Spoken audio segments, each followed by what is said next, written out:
அவனிதனிலே பிறந்து மதல எனவே தவிழ்ந்து அழகு பெறவே நடந்து இளையோன அவனிதனிலே பிறந்து மதல எனவே தவிழ்ந்து அழகு பெறவே நடந்து இளையோன அழகு கடலை மிகுந்து முதலை மொழியே புகழ்ந்து அது தமதாய் மலர்ந்து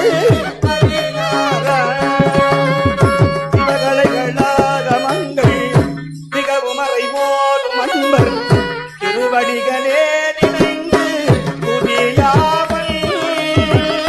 தெரிவையர்கள் ஆசை வின்றி பெருகவலையாய் உடந்து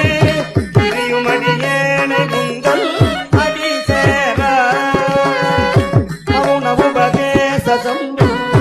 பரியருகுவேணி தும்பை மணிமுடியின் மீதணிந்த மகதே